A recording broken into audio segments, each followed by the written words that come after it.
կեղծիքը, անտարբերությունը, բավական է պառակտումը։ Ակնհայտ է, որ այսօր երկրի կառավարումը հիմնված է ստի և անպատասխանատվության վրա։ Հայաստանի կառավարիչների ամենաուժեղ կողմը ամոթ չունենալն է։ Նրանք կարող են ուղիղ նայել մարդկանց աչքերին և ստել, նաև զրպարտել։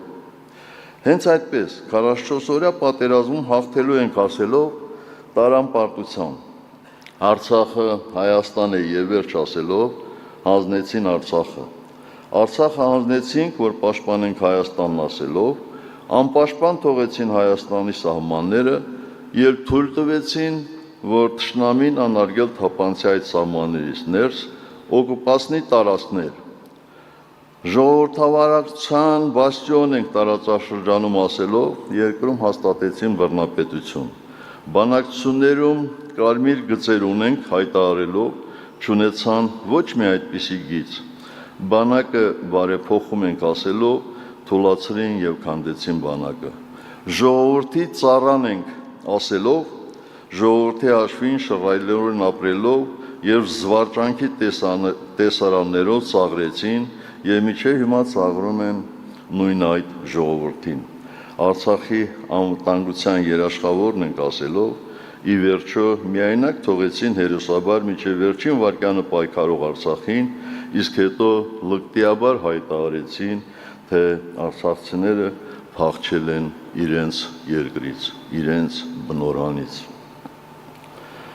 Անբարոյականությունը զավեշտը հասել են այնտեղ, որ Արցախի հերոսական ժողովրդին փախած կամ թռած է անվանում մի մարդ,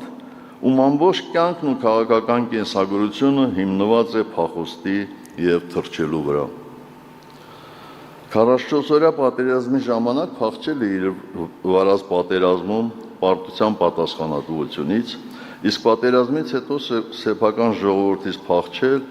և վախեցած թաքնվել է բունկերում։ Մի բան է մնում, որ այս շղթան ստանա իր ավարտուն տեսքը, որ նա փախչի կառավարության իր աշխատասենյակից միայն մինչև հերթական աղետը մեր երկրի գլխին բերելը։ Սրանք ասում են նաև, թե 2020-ին մեզ սպանդանոց տարավ ՀԱՊԿ-ը։ Իհարկե, ՀԱՊԿ-ը աշխարհի ամենաարդյունավետ ռազմաքաղաքական կառույցը չէ, բայց հատ ինչպես էր ստացվում, որ նույն ՀԱՊԿ-ը 2016-ին Երևանում գագաթնաժողովի ժամանակ հատուկ փաստաթուղթ էր ընդունում Լեռնային Ղարաբաղի հակամարտության հետ կապված, որտեղ ամրագրում էր նաև Արցախի ժողովրդի ինքնորոշման իրավունքի իրացման անհրաժեշտությունը։ ՀԱՊԿ-ի հետ պետք էր ճիշտ և համբերատար աշխատել, չփչացնել հարաբերությունները մինչև պատերազմ, իսկ պատերազմից հետո չընդունել նեղացածի կեցվածք և այդքանով հանդերձ վերջերս անամոթաբար համաձայնել ստանալ ՀԱՊԿ-ի անդամ երկրներից մեկի պետական բարձր պարգևը։ Սրանք մսխել են Հայաստանի բոլոր դիվանագիտական հաջողությունները։ Անցյալ